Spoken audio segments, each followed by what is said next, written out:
प्रभु राम देव भगवान अल्लाह खुदा ईश आदि नाम एक ही शक्ति के हैं। वो कैसा है, कहां है, कैसे मिलता है, किसने देखा है? ये प्रश्नवाचक चिन्ह पूर्ण रूप से हटाने के लिए अवश्य सुनिए जगत गुरु तत्वदर्शी संत रामपाल जी महाराज के अमृत वचन। सर्व पवित्र धर्मों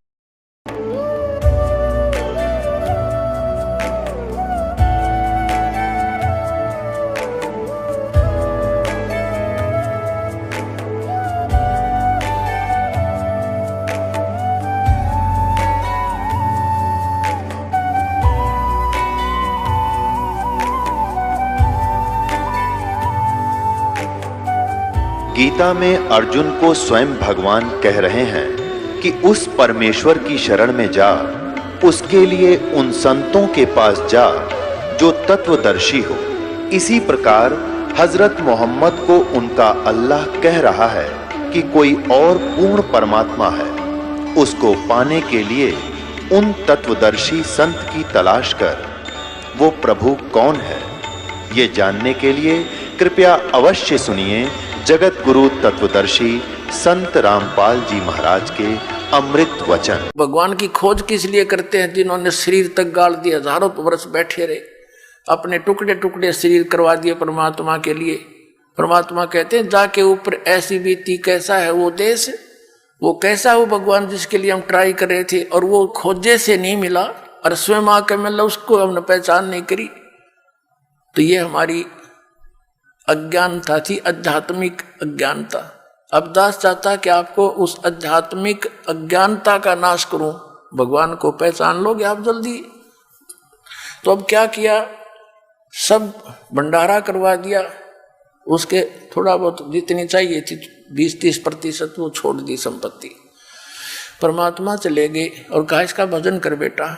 वो मंत्र जाप करने लग गया। कुछ दिनों के बाद उसके मन में के आई कि मैं भी अच्छा पागल हूं।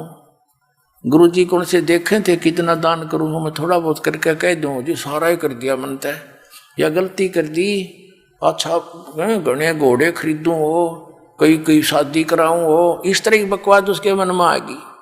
अब जो मालिक की शरण में नाम उपदेश लेकर उसने जो दान किया था वो तो उसको मिलना ही मिलना है फिर, लेकिन वो मोक्ष नहीं हुआ। आशा रहेगी उसकी नालायकी कि मैंने बड़ी गलती कर दी, ऐसा नहीं करना चाहिए, तो उसके कारण उसकी मृत्यु तो होगी। अगले जन्म में वो बलख शहर का राजा बन गया, बलख बुखारे का राजा बन गया। और जो उसने पिछले जन्म में पुण्य किया था वो सारा ही मिलना था। 18 लाख तो घोड़े खरीद रखे और हाथी और 16,000 ब्याह करवा रखे, 16,000 रानियां रखी हुई, बहुत बड़ा बाग बना रखा 9 लखा, उसमें ठाठ करे।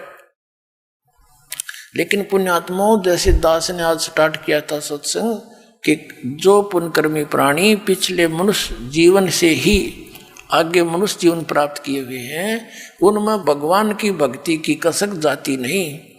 अब वो भगत था ही पिछले जन्मों का, तो उसने संतों की खोज शुरू कर की। एक पाखंडी का फंस गया और उसके ऊपर ब्लाइंड फेथ उसका, तो वो था ठग और दिखा ही साकोती बड़ा इसके साथ साधु संत नीर त्यागी बैरागी दिखाओ अपने आप को। एक बार राजा ने अंगूठी बनवाई सोने की, बड़ा धनी व्यक्ति था वो राजा।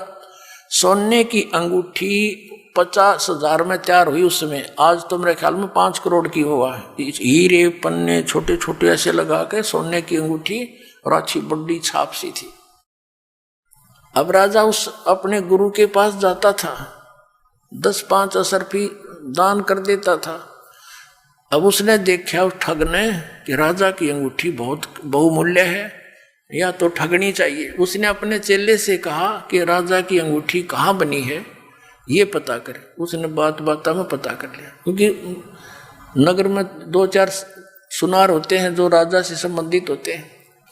पता किया कि सुनार से बनी है, तो उससे कहा कि भाई तू एक ऐसी ही डुप्लीकेट बना दे। उसने उसी अंगूठी या छाप डुप्लीकेट बना दी और वो उस नकली ने अपनी जेब में डाल ली। उसके गुरुजी ने राजा को संदेशा भिजवाया कि गुरुजी नौका विहार करना चाहते हैं। राजा को जब संदेशा मिला, वो तो डिवोटेड होते हैं श्रद्धालु, तो कहा भी चलो फटाफट, और आपके साथ नौका विहार करना चाहते हैं। राजा ने तुरंत करवा दी व्यवस्था और आप भी आ गया और कहा महाराज चलो। एक नौका में राजा, एक दो नौकर, राजा और उसका गुरुजी नौका में बैठे, नाविक चला रहा है और घूम रहे एक बहुत बड़े सरोवर के अंदर। जब उसने राजन ये क्या है? अगजी अंगूठी है गुरुदेव, ये कितनी कीमत की होगी? अगलो जी देखो, ये है 50,000 रुपये की तैयार हुई है। अच्छा अच्छा, और नाविक जरा ध्यान से चला, इधर चल। अब उस राजा की नजर तन्यून होगी कि भाई ये नाविक गड़बड़ कैसे कर रहा है। वह अंगूठी डाली, दूसरी नकली काट के कहने लगे राजन अंगूठी तो बहुत अच्छी है, पर हमारे क्या काम की? उसने कहा राजा ने, आप रख लो गुरुदेव। अरे हमारे क्या काम की, हमारे लिए तो मिट्टी है। वहां फेंक दी तालाब में। अब राजा ने सोचा भी गुरुजी के तो चाड़ा है, कति त्यागी विरागी है, ये तो किसी चीज की इच्छा ही नहीं रखता। दूनी श्रद्धा बन गई उसकी। पहले 10 रुपये दान करता था, फिर 100 करने लग गया। अब वो चाहता यही था कि वो किसी तरह और अच्छा मजबूती से मेरे साथ लगे, और वह ओरिजिनल गाल ली गोज में, और वह छुपा दी अपनी कुटिया में, जमीन खोद के अपने कॉन्फिडेंशियल चेले थे दबुआ दी। कुछ दिनों के बाद उस चेले की गुरु की बिगड़ गई। चेला उससे नाराज हो गया। उस चेले ने सोचा इस गुरुजी की देही तोड़वाऊं। उसने मंत्री से कहा कि मंत्री जी, राजा की अंगूठी हमारे गुरुजी ने धोखे से ऐसे ऐसे कर रखा है। अब मंत्री कहने लगा भाई सच्ची बात है वो तो बताइए। अगजी कति सच्ची है, अग पक्की बात, अगजी कति पक्की बात है। मैंने अपने हाथ से दाब रखी, इसने मेरे से बनवाई थी। एक सुनार से मैं लाया था बनवा के, नकली बनवाई थी। ओरिजिनल तो इसने वहां दाब दी और वह फेंक दी जल में। इसने ठग गया है राजन को। मंत्री ने भाई सोचा चल भाई डट जा, मैं थोड़ा समय आने पर बात करूंगा। सीधी बात तो नहीं कर सकते क्योंकि राजा तो जबरदस्त इस पर विश्वास किए हुए है। एक दिन धीरे धीरे मंत्री ने कहा राजन मैंने कुछ बात सुनी है। क्या? कि आपकी अंगूठी उस आपके गुरुजी ने आपके साथ धोखा करके और नकली जल में फेंक दी, असली वो लिए बैठा है। अब राजा ने बोला मंत्री फिर से ये बात मत कहना, मेरे गुरुदेव के बारे में ऐसी बात तू बोला मत। अब मंत्री चुप हो गया। परमात्मा ने दया करनी थी उसके ऊपर। कोई काफी देर जब मंत्री चुप रहा, कहने लगा मंत्री सच बता, क्या यह सत्य है? मुझे जिसने बताया है उसका कॉन्फिडेंशियल चेला है और उससे मैंने बहुत खोद कर पूछा कि सच्चाई होनी चाहिए। वो कह दी कति सच्चाई ना, मेरी गर्दन काट दे।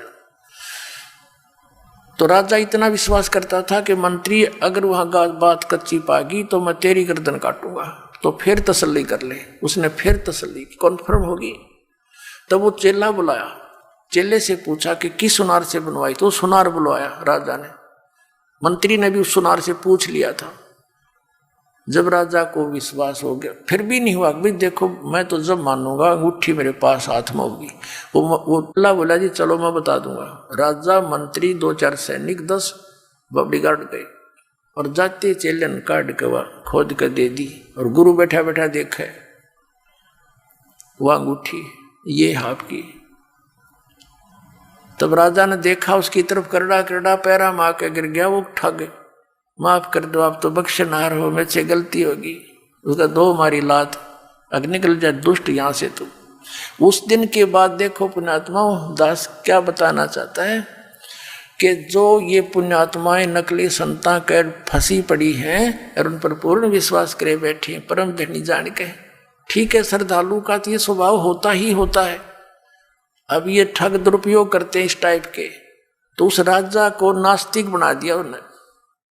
राजा ने आदेश दे दिया कि जो कोई भी संत साधु पावे मेरे पास लाओ। सीधा आदेश नहीं दिया कि इनको मारो और भगा दो, कि कोई भी संत मिल जा उसको लाओ पकड़ के मेरे पास लाओ। अब सैनिक घूमने लग गए, जहां भी कोई साधु संत में मिले उनको राजा के पास लावे। राजा उनसे प्रश्न करे कि तुमने कभी भगवान मिला है, तुम्हें रब मिला है, अल्लाह मिला है? आपको मिला है तो मुझे मिलाओ। अब चाहे वो अच्छे भगत थे, जैसे भी थे, नेक थे, उनमें सारे के ठग हुआ करें, तो उनका कोई उत्तर नहीं होता था। उनको उठा करके कैद में डाल दिया। एक संत ऐसे कोई समझदार सा था, उसको पकड़ जाए। उसने प्रश्न किया राजा ने कि मुझे दिखाओ भगवान तुमने मिला है तो। संत ने कहा जी एक दूध का गिलास मंगाओ। राजा ने सोचा पीता होगा, आदेश दे दिया नौकर को कि भाई मीठा करके गिलास दूध ला दे। अब दूध लाके उस ऋषि संत को दे दिया, साधु को। वो साधु दूध में उंगली देर ऐसे देखे। अब राजा कहता जी पी लो, अपने पीना है तो, इसमें मीठा डाल रखा है, दूध है। उस संत ने कहा जी मैंने सुना है दूध में घी होता है, लेकिन आपके दूध में तो घी है ही नहीं, मैं पीऊं क्या इसको? तब राजा बताने लगे, हंसा कि महात्मा जी आप जंगल में रहते हो, आपको पता नहीं दूध से घी कैसे बनता है बताऊं? इसको गर्म किया जाता है, फिर ठंडा सा करके, नुआया सा करके इसमें जामुन लगाया जाता है, फिर दही बनता है, दही बनकर फिर बिलोया जाता है, रिड़का जाता है, फिर ये घी निकलता है, समझे? तब उस संत ने कहा राजन इसी प्रकार जैसे दूध से घी निकालने की विधि है, ऐसे ही परमात्मा के पाने की विधि है, मैं बताऊंगा और आप करो। राजा कहने लगा घनी बात मत बना, चलो अंदर, तुम बकवास, ऐसी बातें मैंने बहुत सुन रखी है, तेरे जैसे पाखंडी। वो भी जेल में डाल दिया और चक्की पीसने की ड्यूटी लगा दी। 360 संत कैद में डाल रखे थे। राजा लोग इन अपराधियों को आटा पीसने की ही सजा देते थे, क्योंकि घोड़े गाड़े रखा करते, सैनिक रखा करते, उनका आटा उनसे ही पिसवाते थे। अब परमात्मा आते हैं, क्योंकि वो भक्त भी तो उसी परमात्मा की आत्मा है जो भगवान के लिए घर छोड़कर जंगल में बैठे थे। भले ही वो शास्त्र विरुद्ध साधना कर रहे थे, लेकिन पूर्व जन्म के उसी के बच्चे थे। अब वो चक्की पीसे रोए, ये भगवान बता तेरे नाम पर निकले थे, आज मालिक तेरी भक्ति करते करते ये दुख हमारे ऊपर आए। तो कहते पहुंचूंगा क्षण एक में अपने जन के काज। एक तीर से कई शिकार करते हैं भगवान। उधर से उस राजा को दलदल से निकालना था, उधर से उनकी भी बंद छुटवानी थी। अब क्या हुआ, एक दिन परमात्मा एक ऊंट, जैसे राजस्थान के अंदर होते हैं ये राजस्थानी, बड़े बड़े साफे होते हैं इनके, ऊंटवाल बोलते हैं इनको, और लंबी नोक की जूतियां होती थी पहले, एक लठ रखते थे साथ में, छोटा सा कुर्ता सा पहनते थे, धोती डबल टांग की पहनते थे। ऐसी वेशभूषा बनाकर एक कारवां बोलते, कारवान, उस रभारी जैसी, और राजा के रेजिडेंशियल प्लेस पर, यानी उसके निवास स्थान की छत पर, राजा के घर की छत पर रात्रि के समय, और ऐसे खोद मारे लाठी की छत पे, खट खट हुआ। राजा की छत पर तो चिड़िया की आवाज भी नहीं हो सकती। राजा एकदम नींद से उठा, मंत्रियों को फालन किया, ये क्या आवाज आ रही है, तुम कहाँ सो गए हो, और पकड़ के लाओ ये कौन है कमबख्त। अब लाए ऊपर तो पकड़ के एक राजस्थानी सा नो लठ ले रहा हाथ में, नो खड़ा। राजा बोला तू कौन है? परमात्मा बोले भाई मैं ऊंट रखता हूं गने, और कल मेरा एक ऊंट गुम हो गया, उस ऊंट ने ढूंढता ढूंढता तेरी छात पर आ गया। मैं नो सोचूं था कहीं आना बैठा हो तेरी छात पर मेरा ऊंट। अब राजा कहता है अरे बोले आदमी, छत पर कभी ऊंट हो सकता है?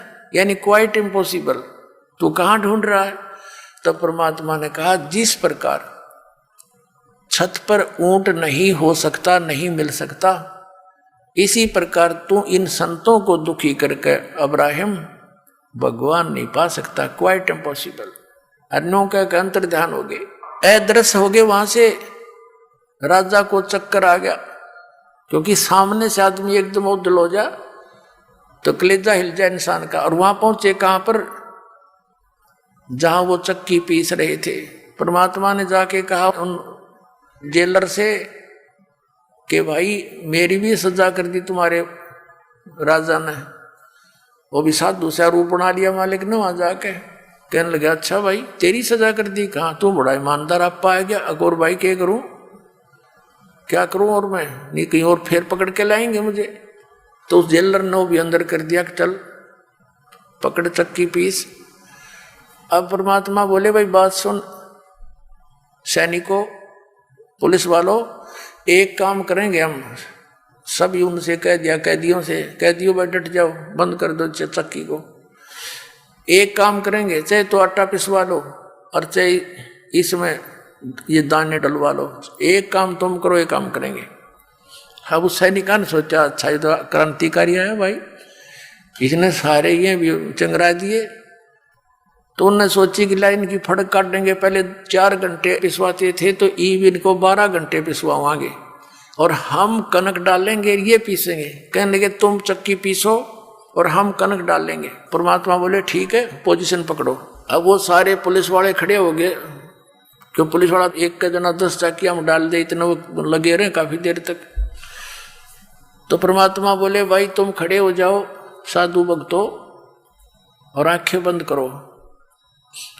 उन्होंने आंखें बंद कर ली और परमात्मा ने अपने हिस्से की जो चक्की थी उनके लिए रखी हुई थी उसका डंडा लगा दिया सोठी।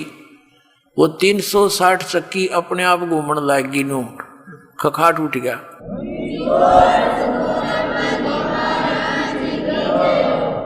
और परमात्मा बोले ले भाई सैनिकों कितना पीस लियो आराम चले। परमात्मा ने कहा आंखें खोलो। उन आंखें खोली तो उस नगरी से बाहर 1 किलोमीटर दूर जंगल में सारे संत खड़े। और परमात्मा ने कहा इसे साकेट की नगरी में फेर मत आइयो, तुम भाग जाओ यहाँ से। अब वो तो छोड़ कर जूती नू जा खखाट बाबा जी तक गए पार सीमा तक। अब उधर से क्या हो रहा है, वो चक्की आप चलें, उन पसीने आगे बुखार चढ़ गए सारे उन पुलिस वाला के और दूर खड़े हो गए देखे सारे। फिर एक सैनिक गया राजा के पास कि राजन ऐसे ऐसे एक संत आया था और उसने ऐसे जादू जंत्र किया कि सारी चक्कियां चल रही हैं, सारे कैदियां ने भगा ले गया अंतर जान करके। उधर से राजा के बारे में पता चला कि यहाँ भी आया था। राजा ने जाकर देखा कि सचमुच चक्कियां चल रही है। वो तो इसलिए था कभी सैनिकों के ऊपर फिर ये दुखी करा कर तुमने भेज दिया उनको। तो चक्की चलती देख कर वो कहने लगा भाई थारा दोष नहीं, ये तो मेरे पास भी आया था। अब उसकी वो सटाट हुई उसके वह कसक भगवान की उस दिन से। फिर कुछ दिन में भूल पड़ गई, राजा चिंतित हुआ तो मौलवियों से बुलवाकर काजियों से मौलवियों से एक ताबीज बंधवा दिया बाजू में। उन्होंने बताया जी ये तो कोई ऐसे जन वगैरह होते हैं भूत प्रेत, ये फरिश्ते वगैरह आ जाते हैं, कोई ऐसी बात नहीं, अब नहीं आएंगे। कुछ दिनों के बाद परमात्मा ने क्या करा, एक यात्री का रूप बनाया।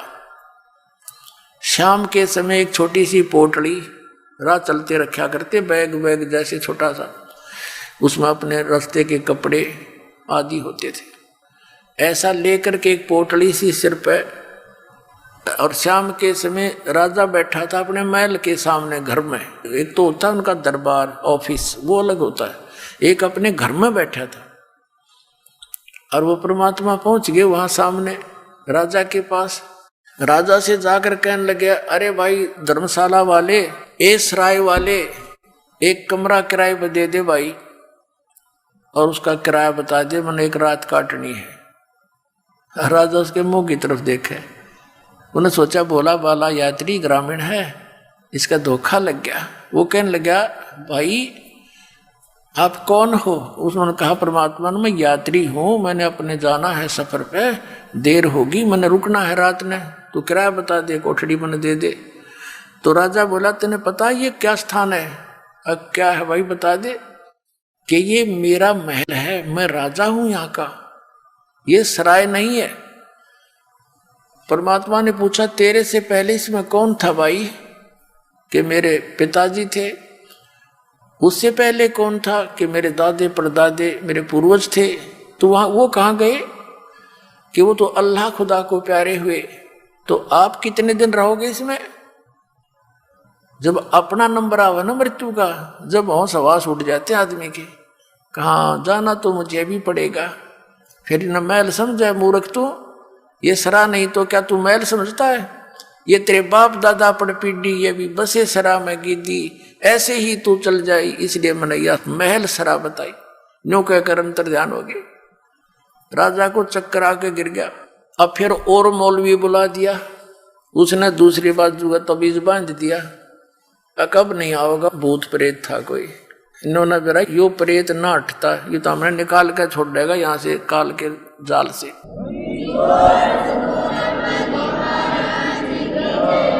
अब क्या हुआ, कुछ दिनों के बाद राजा कुछ नॉर्मल सा हुआ।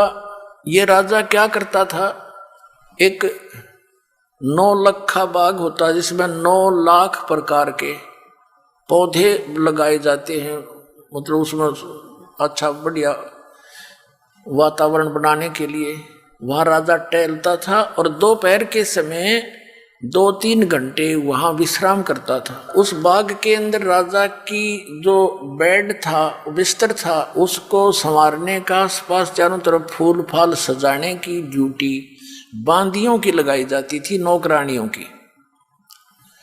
परमात्मा ने एक दिन एक बंदी का, दासी का रूप बनाया, नौकरानी यानी रानियों की ड्रेस में और नौकरानियों की ड्रेस में अंतर होता था। अब परमात्मा ने एक नौकरानी का रूप बना के और बेड बिछाया खूब सुंदर, चारों तरफ गुलदस्ते लगा दिए। राजा की बेड पर स्वयं सो गए, बंदी रूप में, नौकरानी रूप में। अब राजा आया, उसने देखा कि तेरी सेज पर, तेरे बेड पर एक बांदी सोए। इसका इतना दिमाग खराब हो गया, इसका इतना डर निकल गया। वहां पर एक अंटर रखा होता था, राजाओं के पास रखते थे, आसपास रहता था। एक अंटर उठाया, कोड़ा। वो कोड़ा इतना जबरदस्त लगा करता था, अगर घोड़े का मार दे तो घोड़ा बैठ जा, इतना पीड़ा होती थी। उसने क्रोधित होकर के उसको परमात्मा को बंदी जानकर, दासी मानकर, नौकरानी मानकर 3 कोरडे जबरदस्त ढंग से मारे और 3 निशान न्यारे न्यारे मार लेके कमर पर हो गए। अब परमात्मा बंदी रूप में खड़े हुए, दासी रूप में। पहले तो थोड़ा सा रोने का बहाना किया और फिर हंसते हंसते लोटपोट हो गए, जमीन पर लौट कर हंसे हंसे, डटे नहीं डटे। अब उस राजा ने सोचा, इन कोरडे लागे पास आदमी आसन का तना रहा करे, क्या कारण है। उसने बाजू पकड़ के उठाया, अकबंदी तू हंसी क्यों, मुझे इसका कारण बता। तब परमात्मा ने कहा कि मैं इसलिए हंस रही हूं, या इसी नकम्मी बेड है जो बिस्तर तेरा, जिस पर मैं 1 घड़ी सोई और 1 घड़ी सोने का मुझे दंड मिला 3 कोरडे। मैं नो हंसू बेटा, तेरी गेल के बनेगा, तू तो रोज सोए इस पर, अब तेरे साथ के बनेगी, मैं नो हंस रही हूं। और नो कह के अंतर ध्यान हो गए। उस दिन 2 घंटे मौसम आया, राजा बेहोश हो गया। लेकिन ये संसार के लोग जो काल के दूत ना मानने दे, रानियां ने फिर जंतर मंत्र करवा के गले में तबीज बंधवा दिया, अगना युग ठीक रहेगा। उधर से क्या किया, मंत्रियों ने सलाह दी रानी को कि इनको आप बाहर भेज दो, जंगल में शिकार करके आएंगे, वहां इनका दिल सा हो जाएगा दूसरे टाइप का, यहाँ रहेंगे तो चिंतित रहते हैं। अब वो चिंतित नहीं रहने लग गया, भाई सचमुच ये तो एक दिन मरना है, ये सब छूटेगा। लेकिन हमारी आस्था की जड़ें घनी गहरी होती हैं, भगवान करेन का काम करेगा ना, जब निकलेंगे हम यहाँ से तो वो करेन भी लाओगा हमारे लिए। सत्कर मानना, चाहे कुछ भी करना पड़े, पर हम लगे रहना इसके।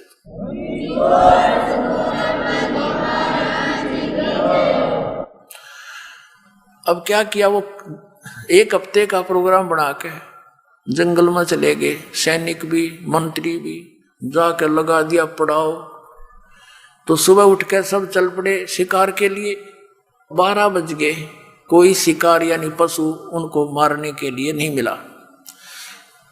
तो बगैर शिकार लिए राजा वापस आओ, अपनी बेइज्जती मानता है। इतने में क्या देखा कि एक हिरण आ रहा है, मृग। राजा ने कहा सैनिकों, अगर ये मृग हाथ से निकल गया, उसी को मृग की तरह मार डालूंगा। सब सतर्क हो गए। अब वो मृग राजा के घोड़े के नीचे निकल गया और दूसरे घोड़ों पर थे अपने अपने। अब किसने कहो मार दूंगा। अब यावा होता शर्मिंदा होकर पीछे दो घोड़ा दौड़ा दिया मृग के, और सेना से रहेगी पीछे, और वो घनी दूर आगे निकल गया। वो मृग जा करके इधर उधर बाईपास मार गया, अंतर्ध्यान हो गया। क्या दिखा था उसने? वो तो मालिक की लीला थी। इतनी दूर चला गया, आसपास उसके साथी भी नहीं, और घोड़े को भी प्यास, झाग आगे प्यास लग आई, राजा को भी प्यास और भूख जबरदस्त लगी। ऐसी स्थिति होगी कि 10 मिनट जल नहीं मिला तो मौत हो जा। परमात्मा कहते हैं सोचल सिद्धर मैं करूं अपने जन के काज, जो जन मेरी शरण है ताका हूं मैं दास, और गेल गेल लग गया फिर साथ साथ रहता हूं, जब लग धरती आकाश। जो बच्चा गऊ की नजर में, यूं साईं को संत, और भक्ता के पीछे फिर वो भगत वत्सल भगवंत। अब वहां परमात्मा ने क्या लीला की?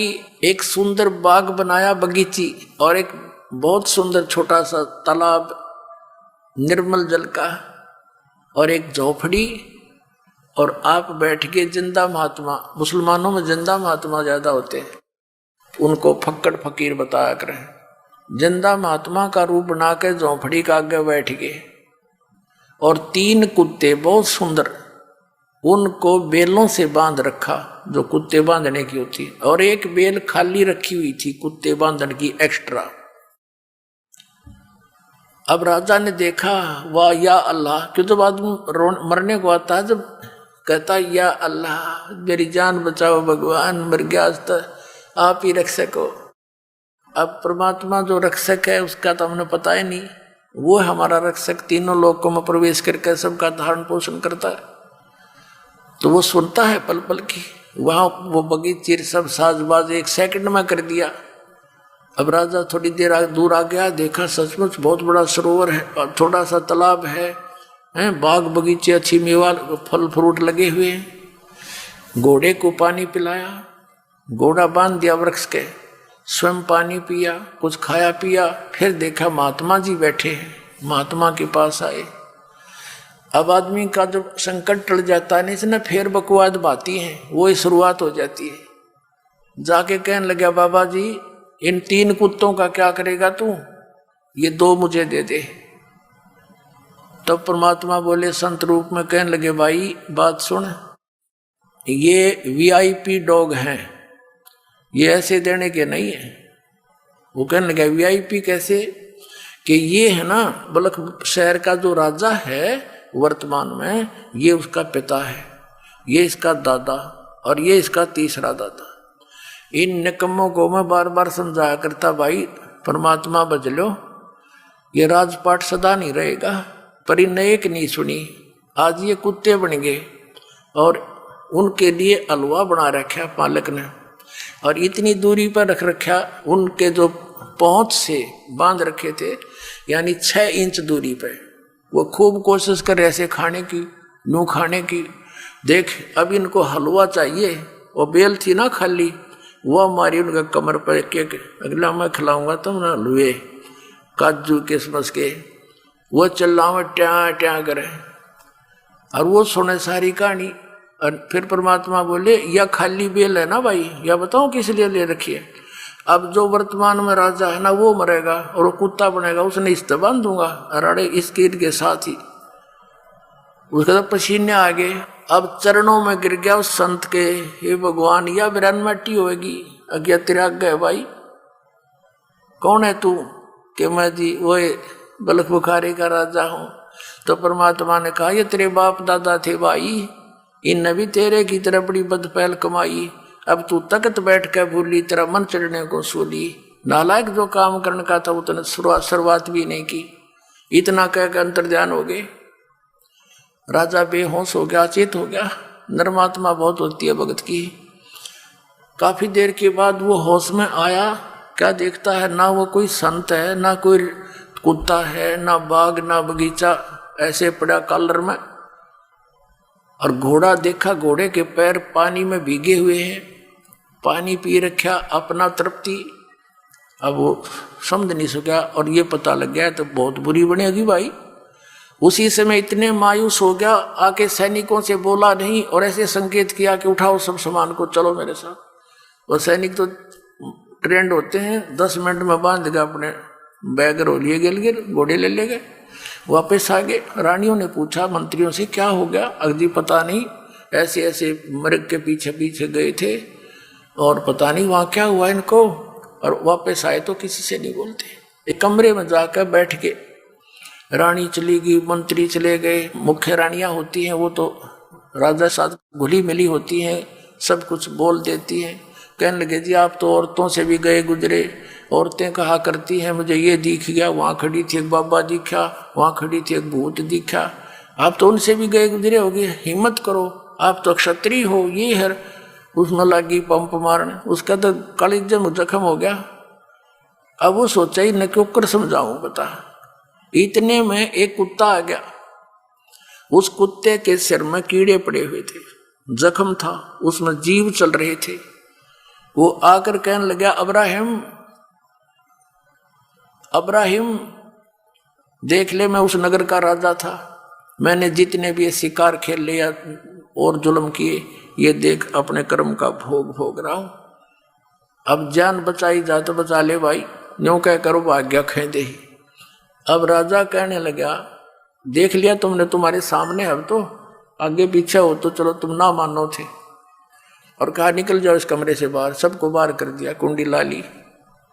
रात्रि के समय घर के पीछे से कमंद डालकर, रस्सा डालकर, सब वस्त्र निकाल कर और एक साल की जो है ना चद्दर सी बांध के ऐसे गले में एक का लपेटा करें साधु संत ऐसे, और निकल गया घर से। रात ने 20 किलोमीटर खींच दी रातों रात, घर के उठे इतने। अब आगे जाके क्या देखा, भूख लगी जोर की, एक मालन बेर बेचे थी। कहा मालन बेर कैसे देती है? कहने लगी 1 पैसे का शेर देती हूं। अब्राहिम ने कहा ये मेरे पास पैसा तो है नहीं, ये जूती है, इतनी कीमती जूती पहना करता, 2.5 लाख रुपए की, 1.25 लाख रुपए की एक जूती, उसमें हीरे पन्ने जुड़ा रखे, सारी ऐसी थी, सबसे कम कीमत की थी जो पैर के चल लो।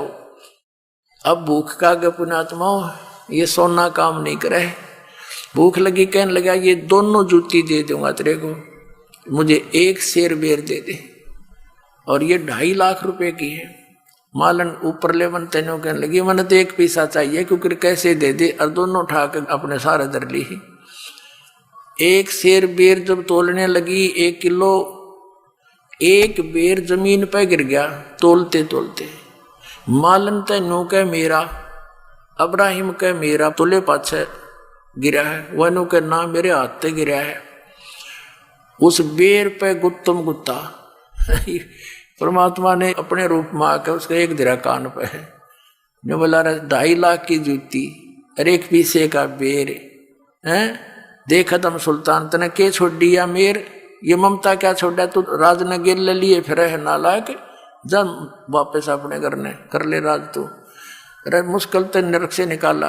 अब घर के त्याग देने से राज नहीं त्यागा जाता पुण्यात्मा, अंदर से त्याग मिट्टी समझ इसको।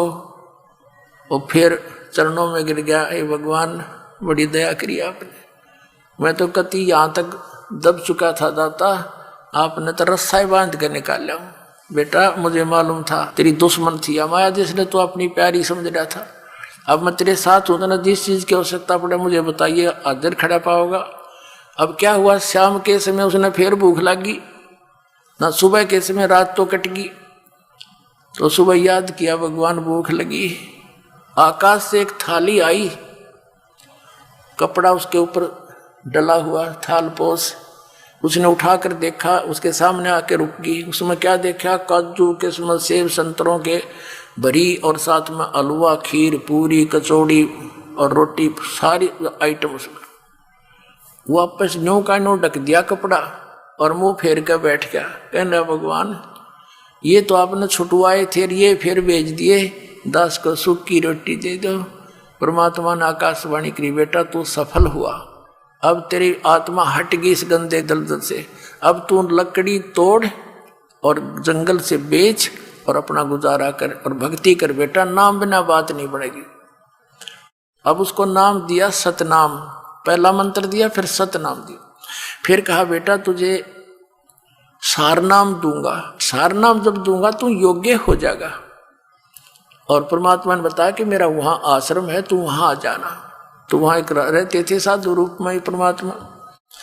इब्राहिम वहां जाने लगा। फिर सारनाम का समय आया। परमात्मा ने कहा बेटा ठीक है, वहां आ जाना, सारनाम तुझे दूंगा मैं। वो समय रख दिया, तिथि बता दी। तो राजा आ रहा था और एक बहन भगतमती वो उसी नगर की थी, और उसके नगर के पास परमात्मा का आश्रम था छोटा सा।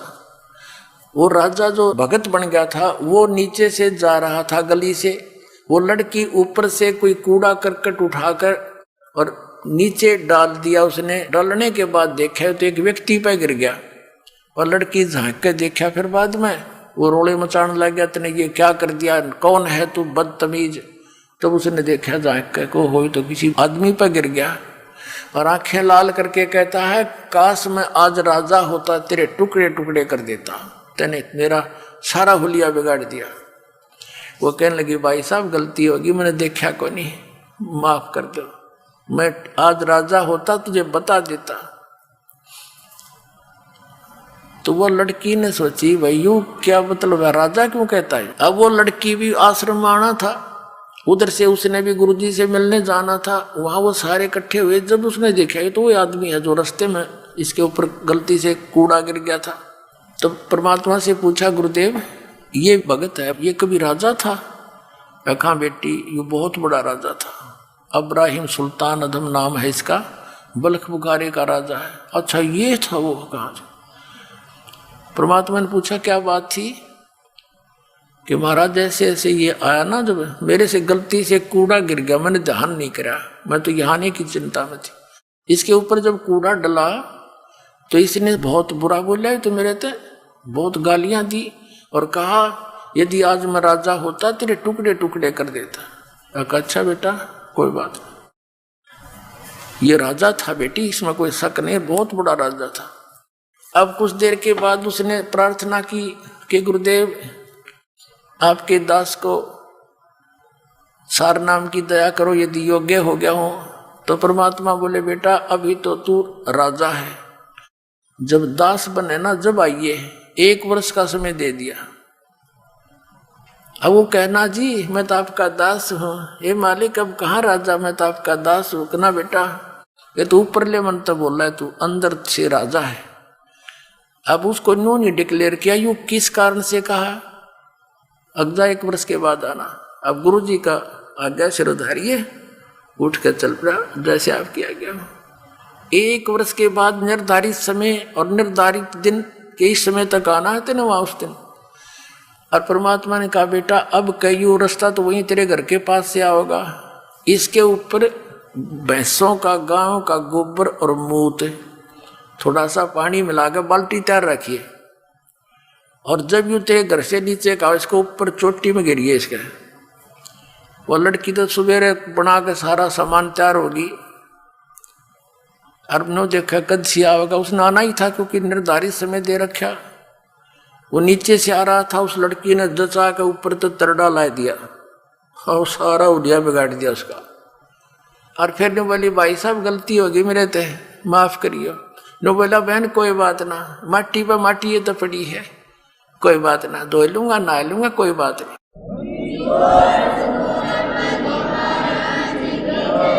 अब फिर वो नहा धो के, गर्मियों का समय था, थोड़ी देर में कपड़े सूख साख गए। फिर वो आया, वो लड़की उससे पहले पहुंच गई। परमात्मा ने पूछा बेटा करा काम हका कर दिया जी, तो क्या प्रतिक्रिया थी इसकी भगत की।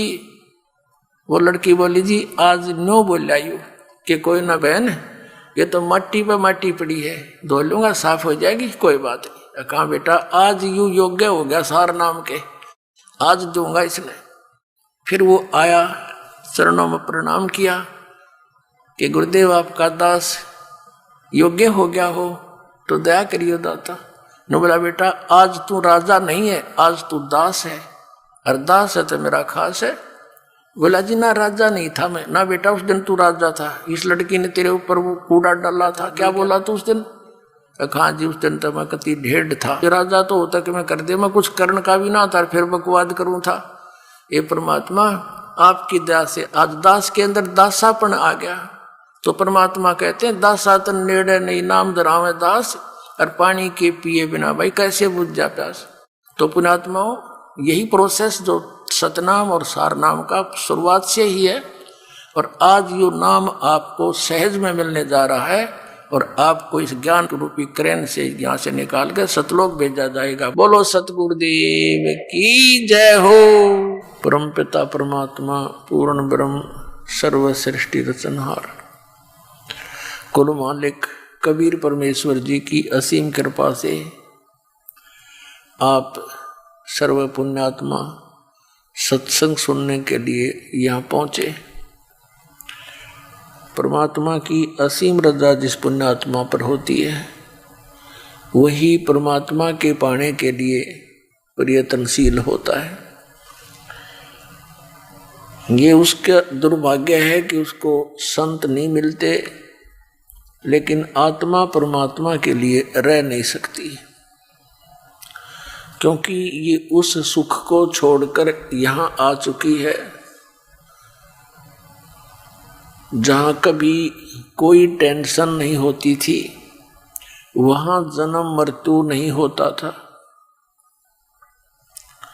वहाँ वृद्धावस्था नहीं थी, ना कोई रोग किसी प्रकार का शरीर में होता था। वहाँ ऐसी ही सृष्टि है जैसी यहाँ आप देख रहे हैं, लेकिन वहाँ ये पशु पक्षी नहीं है और मानव है।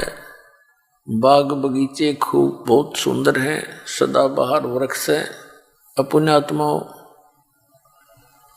उस सुख की खोज हम यहाँ कर रहे हैं, और वो सुख यहाँ है ही नहीं, हम मृत्यु को ही प्राप्त हो जाते हैं। इस अपनी आशा लेकर के, जैसे बालक पढ़ रहा होता है तो वो सोचता है कि मैं शिक्षा ग्रहण करके और बढ़िया नौकरी प्राप्त करूंगा, सर्विस प्राप्त करूंगा, फिर मैं सुखी होऊंगा। जब उसको सर्विस प्राप्त हो जाती है, विवाह हो जाता है, फिर बच्चे हो जाते हैं, उनकी परवरिश में लगा रहता है, फिर वो सोचता है कोठी बना लूं, बस फिर आनंद हो जाएंगे। कोठी भी बना ली है, फिर संतान हो जाती है, फिर कहता है कार ले लूं, बस मौज हो जाएगी। ये सारा कुछ सोचा, उसमें भी कोई मौज नहीं पाई। फिर सोचता है कि बुढ़ापे में सुख होगा। अब तो बच्चों की परवरिश में मैं अपना टाइम नहीं निकाल पा रहा। अब बुढ़ापे में यानी वृद्धावस्था में तो जिए जाने का जिसा सुख होगा। कदे आंख बनवानी, किधर गोड्डे दुख हैं, कहीं बीपी हाई हो जा, कभी लो होगा, कदे खांसी कफ पकड़ दे गले न आकर के, और 36 प्रकार की टेंशन बढ़ जाती है। आइए अब हम उन श्रद्धालुओं के अनुभव जानते हैं जो जगत गुरु तत्वदर्शी संत रामपाल जी महाराज जी से दीक्षा प्राप्त कर चुके हैं तथा उनके द्वारा बताए गए भक्ति मार्ग पर चल रहे हैं। जी नमस्कार। नमस्कार सर। जी क्या नाम है आपका? निशा धीमान। निशा जी कहाँ से आए आप? जी मैं योल कैंट धर्मशाला से हूँ। जी क्या करते हैं आप? जी मैं एक टीचर हूँ, प्राइवेट स्कूल में जॉब करती हूँ। क्या क्वालिफिकेशन है आपकी? जी मैंने बीएड किया हुआ है, एमए इंग्लिश है, एमफिल है, पीजीडीसीए और एमएससी आईटीपी किया हुआ है, और अभी रिसेंटली मैं पीएचडी के लिए तैयारी कर रही हूँ। निशा जी आप पढ़े लिखे हैं, आप टीचिंग भी करते हैं। हम आपसे ये जानना चाहेंगे, आज आप इंटरव्यू देने के लिए आए हैं संत रामपाल जी महाराज के बारे में। इतना पढ़े लिखे होने के बावजूद भी एक संत के ऊपर इतना विश्वास? सर बात ऐसी है कि हमारा जो किताबी ज्ञान है वो तो कुछ हमें बताता है, जो ऐसा ज्ञान देता है कि हमें एक रोज़गार का साधन मिल सके, लेकिन जो हमारा आध्यात्मिक ज्ञान है वो आध्यात्मिक ज्ञान हमें मोक्ष की ओर ले जाता है। तो संत रामपाल जी महाराज जी एक ऐसे संत हैं इस वर्तमान समय में जो हमें मोक्ष का सही मार्ग बता रहे हैं। तो सब संतों का ज्ञान सुनने के पश्चात, सब संतों के शरण में जाने के पश्चात अंत में मुझे सिर्फ संत रामपाल जी महाराज जी का ज्ञान सही लगा, इसलिए मैंने संत रामपाल जी महाराज जी की शरण ग्रहण की। आपने संत रामपाल जी महाराज से पहले और किसको गुरु बनाया जिनसे आपने पहले नाम दीक्षा ली हो? सर, मैंने संत रामपाल जी महाराज जी की शरण ग्रहण करने से पहले मैं सबसे पहले माता की पूजा करती थी। जब मैं 3 साल की थी उस समय से ही मैंने माता दुर्गा की पूजा करना शुरू कर दिया था। 9-9 दिन मैंने माता के व्रत रखे हैं, दुर्गा सप्तशती का पाठ किया है, सोमवार का व्रत भी रखती थी, मंगलवार का भी, वीरवार का भी, शुक्र का भी और शनिवार का भी, यानी हर प्रकार की साधना मैंने की। इसके अतिरिक्त मैंने पीरों से भी दीक्षा ली, उनकी बाणियाँ भी ग्रहण की और इसके अलावा हम गुरुद्वारे में भी जाते थे, मंदिरों में भी जाते थे, शिव जी की पूजा भी मैंने बहुत की। घर में पारद का शिवलिंग रखा हुआ था, तो हर सोमवार को उस पे जल चढ़ाना, मतलब बहुत ज़्यादा पूजा पाठ मैंने किया। इसके अलावा मैंने राधा स्वामी पंथ से जो ठाकुर सिंह महाराज हैं उनसे भी मैंने नाम दीक्षा ग्रहण की थी। मैं 11 साल उनकी शरण में रही। लेकिन जिस दिन मैंने उन संत की शरण ग्रहण की थी उस दिन से ही मेरे पर दुखों का पहाड़ टूट पड़ा। यानी मुझे मेरी पढ़ाई के अकॉर्डिंगली मतलब पूरा लाभ नहीं मिल पा रहा था। इसके अलावा मैंने डॉक्टर श्रीमाली जो हैं उनसे भी शरण ग्रहण की थी, लेकिन मुझे कहीं भी सेटिस्फेक्शन नहीं मिला। तो अंत में मुझे सिर्फ संत रामपाल जी महाराज जी की शरण में ही जाना पड़ा।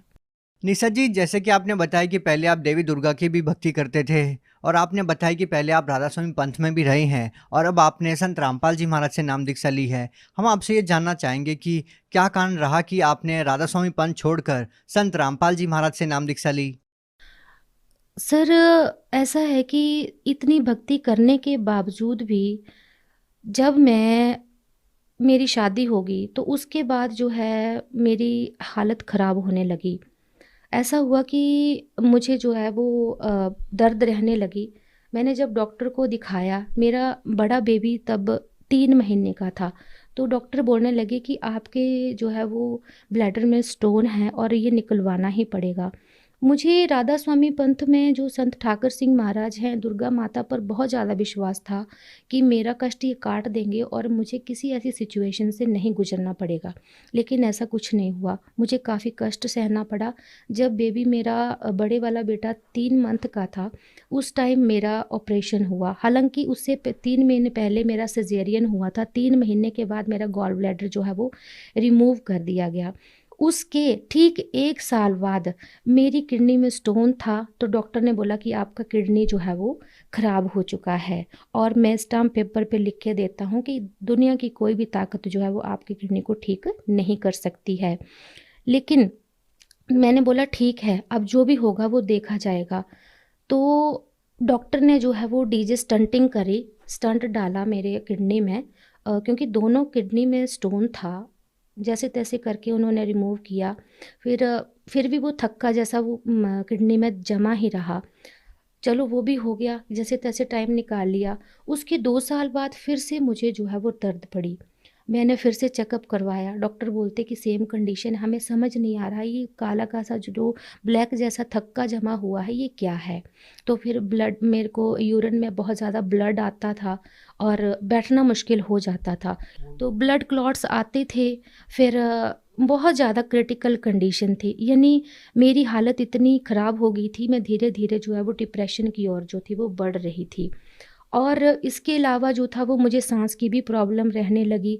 सांस भी मेरी बैठे बैठे रुक जाती थी। एक बार क्या हुआ, हमने सुबह ब्रेकफास्ट किया सारी फैमिली ने, और मैं बैठी थी और मेरा सांस रुक गया एकदम से। तो उस टाइम जो है मुझे रियलाइज़ हुआ कि सभी पूरी फैमिली मेम्बर्स मेरे पास में बैठे हुए हैं, लेकिन मुझे कोई मेरी हेल्प कर नहीं सकता इस टाइम, क्योंकि एक सांस की कीमत जो है वो मुझे उस टाइम जो है वो समझ आई। तो इस तरह से मैंने जो है वो काफ़ी पूजा पाठ किए। जब मुझे कोई लाभ नहीं मिला तो मेरे मन में यही सवाल उठता था, गुरु को जो है वो भगवान से भी ज़्यादा ऊंचा दर्जा दिया गया है, तो अब मेरे साथ ऐसा क्यों हो रहा है कि मुझे कोई लाभ नहीं मिल पा रहा है। निशा जी, एक बात बताइए, आपने इतने सालों तक तरह तरह की पूजाएं की, आप 11 साल तक राधा स्वामी पंथ में भी रहे, तो हम आपसे ये जानना चाहेंगे कि इन सब चीज़ों के बावजूद आप संत रामपाल जी महाराज जी की शरण में कैसे आए? भगत जी, मैं एमफ़िल कर रही थी जब मेरा डिसर्टेशन का काम पूरा चला हुआ था, तो उस टाइम जो है मुझे फ़ीवर आया। फ़ीवर इतना आया कि मेरी कंडीशन बहुत ज़्यादा ख़राब हो गई। मैं जो है उस प्रोजेक्ट को कंप्लीट करने में बहुत ज़्यादा असमर्थ हो गई। तो हमारे एक फैमिली मेंबर हैं, मेरे चाचा जी, उन्होंने मुझे जो है ज्ञान गंगा बुक दी। मुझे उसे पढ़कर काफ़ी अच्छा लगा और मुझे लगा कि यही सही ज्ञान है। इस तरह से मैंने 10 फरवरी 2014 को संत रामपाल जी महाराज जी की शरण ग्रहण की। निशा जी, आप एक पढ़े लिखे इंसान हैं और आपने संत रामपाल जी महाराज जी का ज्ञान सुना, उसके बाद आपने उनसे नाम दीक्षा ली। देखिए, संत रामपाल जी महाराज के बारे में ये कहा जाता है कि वो देव देवताओं की भक्ति छुड़वाते हैं। आपने संत रामपाल जी महाराज जी के सत्संग सुने, उनकी पुस्तकें पढ़ी, उसके बाद नाम दीक्षा ली, तो क्या वाकई में संत रामपाल जी महाराज देव देवताओं की भक्ति छुड़वाते हैं? क्योंकि भगत जी, संत रामपाल जी महाराज जी का ज्ञान ग्रहण करने के पश्चात ये मुझे पूरी तरह से पता चल चुका था कि जिन देवी देवताओं की मैं पूजा आज तक करती रही, उनकी पूजा करने से तो मुझे कोई लाभ भी नहीं मिला। वो जो है वो मेरा कष्ट नहीं काट सकते थे। इवन दुर्गा माता ने भी मुझे एक बार खुद आके बता दिया था कि मैं कर्म के लेख को नहीं काट सकती हूँ। इसके लिए आपको जो है वो किसी तत्वदर्शी संत के पास ही जाना पड़ेगा, वो ही आपके कष्ट को काट सकते हैं। और इस तरह से जितने साल तक मैं राधा स्वामी पंथ में रही, उनका सत्संग सुनते थे, वो हमेशा यही बताते थे कि कर्म का भोग जो है वो भोगना ही पड़ेगा। और इसके अलावा अनेक देवी देवताओं की पूजा भी करते थे, तो उनकी पूजा करने से भी हमें कोई लाभ नहीं मिलता था। हमें कर्म का भोग जो है वो भोगना ही पड़ता था। संत रामपाल जी महाराज जी ने वेदों को खोल के बताया कि जो पूर्ण परमात्मा कबीर साहिब हैं, वो हमारे 3 ताप को और कर्मों के जो पाप हैं हमारे, उनको काट सकते हैं। तब हमें संत रामपाल जी महाराज जी पर भरोसा हुआ और हमने उनसे नाम दीक्षा लेकर उनकी शरण ग्रहण की। निशा जी, जैसा कि आपने बताया कि आप बचपन से ही देवी दुर्गा की भक्ति करते थे और उसके बावजूद भी आपके दुखों का निवारण नहीं हुआ और भी आपको बहुत सारे कष्ट देखने को मिले, तो फिर आपने 11 साल तक राधा स्वामी पंथ में रहकर भक्ति की। तो हम आपसे अब ये जानना चाहेंगे, जब आपने संत रामपाल जी महाराज जी से नाम दीक्षा ली, तो आपको जो रोग थे, आपकी किडनी में जो प्रॉब्लम थी, क्या संत रामपाल जी महाराज से नाम दीक्षा लेने के बाद आपके सारे दुख दर्द ठीक हुए? सबसे पहला लाभ तो मुझे ये मिला कि किडनी में जो मुझे स्टोन थे, उनसे मुझे निजात मिली। पिछले साल ही मुझे डॉक्टर ने बोला कि आपको 12.5 mm की पत्थरी है। मैंने परमात्मा के चरणों में अरदास लगाई, संत रामपाल जी महाराज जी के चरणों में अरदास लगाई कि मुझे ऐसी-ऐसी प्रॉब्लम है। डॉक्टर ने मुझे बोला कि आप या तो पीजीआई चले जाइए या तो आप आईजीएमसी चले जाइए। तो मैंने वहाँ जाने की बजाय संत रामपाल जी महाराज जी ने जो भक्ति बताई है, उस पर विश्वास करके, संत रामपाल जी महाराज जी के शब्दों पर विश्वास करके परमात्मा की भक्ति की और मुझे पूर्ण लाभ मिला। तो निशा जी, आपकी किडनी में जो पथरी थी वो कैसे ठीक हुई? वो जो स्टोन थी, वो भक्ति करने से ही अपने आप ठीक होती चली। और उससे पहले जब मेरी किडनी में प्रॉब्लम थी, तो उससे पहले मेरा 2 बार ऑपरेशन हुआ था। लेकिन संत रामपाल जी महाराज जी की शरण ग्रहण करने के पश्चात सही भक्ति करने से, उनकी बताई गई भक्ति विधि करने से मुझे संत रामपाल जी महाराज जी ने किडनी के प्रॉब्लम से राहत दी। यहाँ तक कि जो मेरे ब्लड क्लॉट्स निकलते थे किडनी से, यूरिन में जो ब्लड क्लॉट्स निकलते थे, उनसे भी मुझे निजात मिली। संत रामपाल जी महाराज जी की शरण में आने के पश्चात मेरी सालों की पुरानी बीमारी, कोलाइटिस जैसी बीमारी, किडनी की बीमारी, अस्थमा की बीमारी, फिर जो डिप्रेशन की बीमारी है, माइग्रेन की बीमारी है, इन सभी बीमारियों से मुझे राहत मिली है। तो इस तरह से मुझे संत रामपाल जी महाराज जी की शरण में आने के बाद बहुत सारे लाभ हुए हैं। सर, एक बार क्या हुआ कि वो शाम के टाइम में आरती कर रही थी, हस्बैंड भी सोए हुए थे और बच्चे भी आराम कर रहे थे। जो मेरे सास ससुर हैं वो भी घर पर नहीं थे। तो मैंने क्या किया कि मैंने बोला सब्ज़ी बना लेती हूँ पहले, उसके बाद मैं जो है संध्या आरती करूँगी। मैं गैस बंद करना भूल गई। फिर मैं संध्या आरती करने बैठ गई, तो कम से कम 35 मिनट जो है वो 35 से 38 मिनट संध्या आरती में लग ही जाते हैं। मैं बैठी रही आराम से। जब संध्या आरती ख़त्म होने वाली थी, तो मुझे एकदम से याद आया कि मैंने तो सब्ज़ी रखी है गैस पर चढ़ा के और वो तो जल जाएगी आज। हे परमात्मा, आज मैं कैसे खाना खिलाऊंगी घर वालों को। और आज तो मतलब ये जल गई, अब मैं क्या बनाऊंगी। परमात्मा, अब मैं आपकी शरण में हूँ, अब मैं बैठी हूँ, अब आप ही सब कुछ करेंगे। तो कुछ देर बाद क्या हुआ कि किचन में जैसे बर्तनों की आवाज़ आने लगी। जैसे कुकर में सब्जी डाली थी तो उसको कोई हिला रहा है, ऐसा मुझे लगा। तो मैं थोड़ी देर के लिए डर गई, मैंने बोला पता नहीं क्या चीज़ है। और बस 2 मिनट के लिए ये चीज़ हुई और उसके बाद जो है वो कोई आवाज़ नहीं हुई। तब तक संध्या आरती भी ख़त्म हो गई। मैं उठ के रूम्स में गई, सभी सारा चेक किया कि अभी हस्बैंड उठ गए होंगे या बच्चे, बड़ा बेटा उठ गया होगा, शायद उन्होंने किया होगा। तो वो आराम से सो रहे थे और इसके अलावा घर में कोई भी नहीं था। फिर जब मैंने देखा तो बर्तन जो थे वो रखे हुए थे और मतलब एक चम्मच था, उस पर सब्जी लगी हुई थी। और मैंने जब कुकर में सब्जी को देखा तो सब्जी जली नहीं थी। हालांकि वो सब्जी जो है वो 35 मिनट तक जो है वो गैस पर रखी हुई थी। तो इस तरह से संत रामपाल जी महाराज जी आके यहाँ तक इतना कर जाते हैं कि मतलब परमात्मा, संत रामपाल जी महाराज जी बोलते हैं कि अगर आप परमात्मा की सही भक्ति करते हैं, उनके बताए भक्ति मार्ग पर चलते हैं, तो परमात्मा आपके घर पे आके बैठ जाते हैं। तो ये बात जो है मेरे साथ बिल्कुल सच साबित हुई है। निशा जी, एक बात बताइए, आप देवभूमि हिमाचल से बिलोंग करते हैं और यहाँ पर भी संतों की भरमार है, तो फिर हम आपसे जानना चाहेंगे कि हरियाणा इतनी दूर जाकर श्रद्धालु संत रामपाल जी महाराज जी से नाम दीक्षा क्यों ले? क्योंकि संत तो अनेक हैं, लेकिन सच्चा संत जो है वो सिर्फ एक ही होता है। और संत रामपाल जी महाराज जी जो हैं इस टाइम इस पूरे विश्व में अकेले एक ऐसे संत हैं जो शास्त्रों के अनुकूल साधना विधि बता रहे हैं और उस भक्ति को करके अनेक लोगों को बहुत सारे लाभ मिल रहे हैं। निशा जी, एक बात बताइए, संत रामपाल जी महाराज जी तो बहुत ही सिंपल से साधारण से दिखने वाले संत हैं। ना वो भगवा वस्त्र धारण किए होते हैं, ना वो अपनी बड़ी बड़ी दाढ़ी रखते हैं, ना गले में मालाएं डाल के रखते हैं। तो फिर लोग संत रामपाल जी महाराज जी को कैसे पहचान पाएंगे कि वो एक संत है?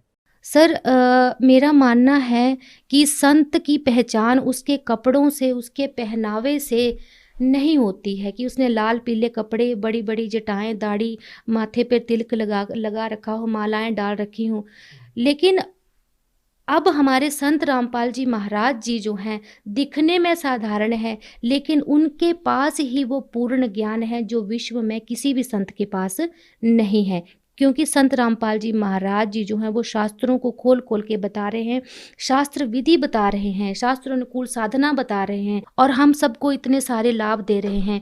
तो इस वजह से हम जो है अन्य संतों की शरण में जाने की बजाय संत रामपाल जी महाराज जी की शरण में ही जाएं, ताकि हमें पूर्ण लाभ मिल सके और सबसे बड़ा हमें मोक्ष मिल सके। आप भगत समाज को क्या संदेश देना चाहते हैं? भगत समाज को मैं यही संदेश देना चाहती हूँ कि आप सभी संत रामपाल जी महाराज जी की शरण में आइए और उनकी शरण ग्रहण कीजिए। Because Sant Rampal ji Maharaj is the only saint in the whole world who is telling the true path of salvation. इनके अलावा और कोई भी संत जो है वो शास्त्र विरुद्ध साधना दे रहे हैं। इसके अलावा सर मैं आपको एक और बात बताना चाहती हूँ। मेरी दादी जी 60 साल से राधा स्वामी पंथ से जुड़ी हुई थी। तो उनको लगभग 25 साल तक खून की उल्टी होती रही। जिस दिन वो राधा स्वामी पंथ में गई थी दीक्षा ग्रहण करने, उस दिन से ही उनको ये उल्टी खून की शुरू हो गई थी। तो 25 साल तक तो मैंने भी देखा है कि उनको खून की उल्टी होती रही है। लेकिन जैसे ही संत रामपाल जी महाराज जी की शरण में हम गए, उस दिन हम 400 किलोमीटर का सफ़र तय करके बरवाला गए, तो हम देखकर हैरान थे कि उनको कोई उल्टी नहीं हुई। वो बिल्कुल ठीक ठाक संत रामपाल जी महाराज जी के शरण में पहुंची, वहाँ पे नाम दीक्षा ग्रहण की और उसी दिन हम 400 किलोमीटर वापस आए। तो हम इस चमत्कार को देखकर हैरान थे कि जिनको इतने सालों से खून की उल्टी हो रही है, वो आज बिल्कुल तंदुरुस्त हैं और घर में आके सबसे ज़्यादा एक्टिव वही थे। तो आप सभी से यही निवेदन है कि आप सभी संत रामपाल जी महाराज जी को समझो कि ये कोई आम इंसान नहीं है, ये खुद पूर्ण परमात्मा है, क्योंकि पूर्ण परमात्मा ही हमें घोर कष्ट से मुक्ति दिला सकते हैं। इस तरह से मैं यही कहना चाहती हूँ, सर्व समाज से यही निवेदन है मेरा कि संत रामपाल जी महाराज जी की शरण ग्रहण कीजिए और अपना कल्याण करवाइए। जी बहुत बहुत धन्यवाद। नमस्कार जी।